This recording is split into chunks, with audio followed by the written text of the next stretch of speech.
As usual ഇന്നും മത്തിയാണ്. അപ്പോൾ ചെറിയ മത്തിയാണ്. മത്തിയുടെ കൂട്ടത്തിൽ മത്തി മുരിങ്ങയ്ക്കായിട്ട് ഒരുമിച്ച് വെച്ചിരുന്ന ചാറ് കറിയുണ്ട്. അപ്പോൾ അത് മാത്രമല്ല, അതിൻ്റെ ഒപ്പം തന്നെ നല്ല മത്തി വറുത്തതുമുണ്ട് കേട്ടോ. അപ്പോൾ നിങ്ങൾക്കൊക്കെ ഇന്ന് എന്തായിരുന്നു ലഞ്ച് എന്നുള്ളത് കമൻറ്റ് ചെയ്യണേ. ആൻഡ് ഈ ചാറ് കണ്ടോ, ഈ ചാറിനൊക്കെ നല്ല മുരിങ്ങയ്ക്കയുടെ ടേസ്റ്റും മത്തിയുടെ ടേസ്റ്റും കൂടെ ഒരുമിച്ച് ചേർന്നിട്ടുള്ള നല്ല സ്വാദാണ് കേട്ടോ.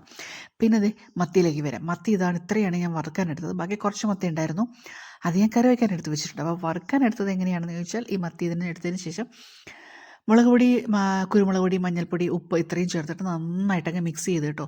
വറുക്കാനെടുക്കുന്നതിനകത്ത് നല്ലോണം കുരുമുളക് പൊടി ചേർത്താലാണ് നല്ല ടേസ്റ്റ് ഉണ്ടാവുക.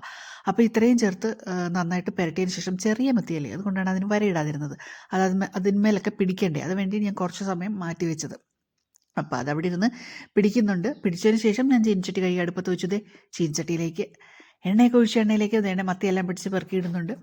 അപ്പോൾ കണ്ടോ, മത്തിക്ക് അത്യാവശ്യം നെയ്യൊക്കെ ഉണ്ടായിരുന്നുകൊണ്ടാണ് അതിങ്ങനെ ഗോൾഡൻ കളർ ഇങ്ങനെ വരുന്നത്. കണ്ടോ, നോക്കി എല്ലാം കൂടെ ഒരുമിച്ച് ഞാൻ എടുക്കാനൊക്കെ പഠിച്ചു കഴിഞ്ഞു. അപ്പോൾ അദ്ദേഹത്തിൻ്റെ കമത്തി ഇട്ടിട്ടുണ്ട്.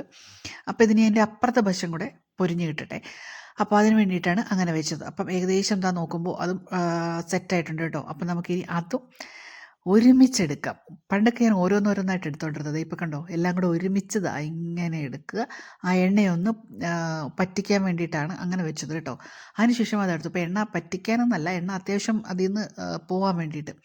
അപ്പോൾ അതിനുശേഷം നമുക്ക് ഇനി കറി വയ്ക്കാനുള്ളതിലേക്ക് പോകാം. ദേണ്ട തേങ്ങാപ്പീര എടുത്തിട്ടുണ്ട്, പിന്നെ മഞ്ഞൾപ്പൊടി, മുളക് പൊടി, ഉപ്പ് ആൻഡ് ഒരു ചെറിയ കൊച്ചുള്ളി അത്രയും ചേർത്ത് നന്നായിട്ട് അരച്ചെടുത്തിട്ടുണ്ട്. പിന്നെ അതിനകത്തേക്ക് കുറച്ചുകൂടെ വെള്ളമൊക്കെ മിക്സ് ചെയ്ത് ചട്ടിയിലേക്ക് ഒഴിച്ചിട്ടുണ്ട്. ചട്ടിയിൽ കിടന്ന് അത് തിളച്ച് മറിയുന്ന സമയത്താണ് എനിക്ക് വേറെ ബുദ്ധി തോന്നിയത്. ഞാൻ 2 പച്ചമുളകും കൂടെ അതിനകത്തേക്ക് കട്ട് ചെയ്ത് വെച്ചിട്ടുണ്ട് കേട്ടോ, ഇട്ടിട്ടുണ്ട്. അതിനുശേഷം നന്നായിട്ട് ഇളക്കി കൊടുത്തു. ഇന്നലെ ആരോ പറഞ്ഞു കൈകൊണ്ട് ഇളക്കി കഴിഞ്ഞാൽ പെട്ടെന്ന് വളിച്ചു പോകുന്നതുകൊണ്ട് ഞാനിന്ന് സ്പൂൺ കൊണ്ട് മാത്രം ഇളക്കി. കൈ കൊണ്ട് ഇളക്കാനും എനിക്ക് ആരോ എവിടെയോ കണ്ടതാണ് കേട്ടോ. അപ്പോൾ അത് അത്യാവശ്യം തിളച്ച് വന്നതിന് ശേഷം ഞാൻ ആ മുരിങ്ങക്കയെല്ലാം അതിനകത്ത് പെറുക്കിയിട്ടിട്ടുണ്ട്, പുളിയും പെറുക്കിയിട്ടിട്ടുണ്ട്.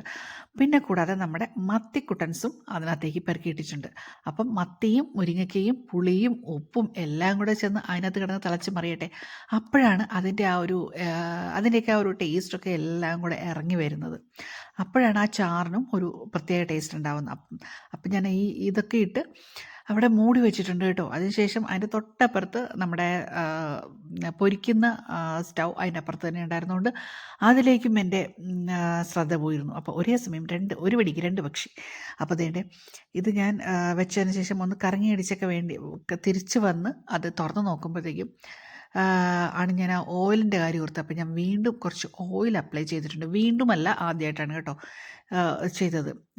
വീണ്ടും എന്ന് കേൾക്കുമ്പോൾ 2ാമത്തെ തവണയാണെന്ന് വിചാരിക്കേണ്ട. ഞാൻ ആദ്യത്തെ തവണ ഓയിൽ ഒഴിച്ചു. ആ ഓയിലാണ് ഇപ്പോൾ കാണുന്നത്.